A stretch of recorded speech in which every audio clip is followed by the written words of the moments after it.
আমার হাজবেন্ড একটা প্রতারক, এটা আমি আগে প্রথমে বুঝতে পারি নাই। আমার হাজবেন্ড আর আমার শ্বশুর মিলে আমার কাছ থেকে বিভিন্ন সময় বিভিন্ন ভাবে টাকা পয়সা নিছে। তারা আমার সাথে ফুললি প্রতারণা করছে। আমি কোনো জায়গায় কোনো ধরনের হেল্প পাই নাই ওদের এলাকার যায়। আমার সরকারের কাছে দাবি, আমি সরকারের কাছে আমার একটাই দাবি যে আমি এই প্রতারকদেরকে আইনের আওতায় আইনে আমি শাস্তি চাই তাদের নামে।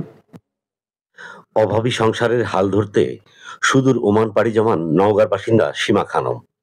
সেখানে পরিচয় হয় সাগর হোসেন শিহাবের সঙ্গে। এক পর্যায়ে বিবাহ বন্ধনে আবদ্ধ হন তারা। দীর্ঘ 10 মাস সংসার করার পর গত বছর নভেম্বর মাসে দেশে ফিরেন দুজনেই। রাজধানীর বাড্ডা এলাকায় পারিবারিকভাবে একটি কাজী অফিসে আবারও বিয়ে হয় তাদের। কিন্তু বিয়ের 3 দিন পর নগদ 4 লাখ টাকা নিয়ে ওমান চলে যায় সাগর। এরপর বিভিন্ন সময় সীমার কাছ থেকে মোটা অঙ্কের টাকা নেয়। শুধু সাগর নয়, তার বাবাও নানা অজুহাতে মোটা অঙ্কের টাকা হাতিয়ে নেয় সীমার কাছ থেকে। পাওনা টাকা চাইতে গেলে উন্মোচন হয় প্রতারক পরিবারের মুখোশ। এবার গণমাধ্যমে বিভ্রান্তিমূলক তথ্য দিয়ে সীমাকে চরিত্র হননের চেষ্টা করা হয়। এ নিয়ে থানা পুলিশ ও স্থানীয় গণ্যমান্য ব্যক্তিদের শরণাপন্ন হয়েও কোনো সুরাহা হয়নি। বর্তমানে সীমা বিচারের আশায় দাঁড়ে দাঁড়িয়ে ঘুরছেন। সীমা জানান, 2024 সালের নভেম্বর মাসের 7 তারিখে আমি দেশে ফিরে আসি।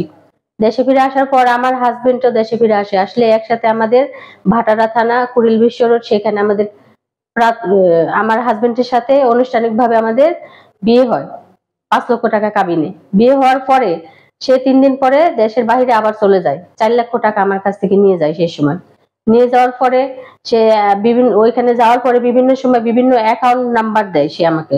অ্যাকাউন্ট নাম্বার এবং বিকাশ নাম্বার দিয়ে বিভিন্ন সময় তার বাবা আর সে মিলে, তার পরিবারের আরো অন্যান্য সদস্য মিলে আমার কাছ থেকে টাকা পয়সাগুলো হাসিল করে। লক্ষ লক্ষ টাকা আমার কাছ থেকে নিয়ে যায় এবং 12-13 লাখ টাকার ডকুমেন্টস আমার কাছে আছে তার বিরুদ্ধে প্রমাণ। এবং সে ওইখানে যাওয়ার পরের থেকে, এই টাকাগুলো নেওয়ার পর থেকে, যখন আমি আর টাকা তাকে না দিতে পারি, সে আমার কাছ থেকে এক পর্যায়ে আমার খরচাপাতি তো দেয়ই না এবং আমার সাথে যোগাযোগও বন্ধ করে দিছে।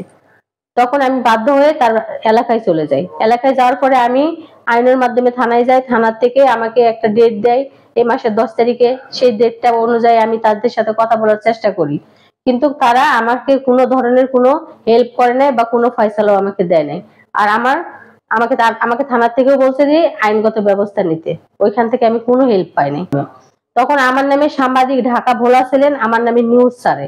নিউজ ছাড়ার পরে সেই সাংবাদিক ভোলা ছিলেনের আকাশ নামে ছেলেটা, ওই ছেলেটা আমাকে বিভিন্ন সময় বিভিন্নবার ফোন দেয়। দেওয়ার পরে আমার কাছ থেকে টাকা পয়সা চায়। টাকা পয়সা চাইলে আমি তাকে টাকা দিতে না পারলে সে আমার হাজবেন্ডের সাথে যোগাযোগ করে আমার হাজবেন্ডদেরকে দিয়ে আমার নামে আরেকটা সংবাদ সম্মেলন করায়। আমাকে এখন তারা বলে আমি খারাপ, এবং আমার নাকি বিভিন্ন সময় বিভিন্ন ছেলেদের সাথে ছবি আছে, এগুলো বলে আমাকে খারাপ প্রমাণ করাতে চায় তারা। আমার হাজবেন্ড একটা প্রতারক, এটা আমি আগে প্রথমে বুঝতে পারি নাই।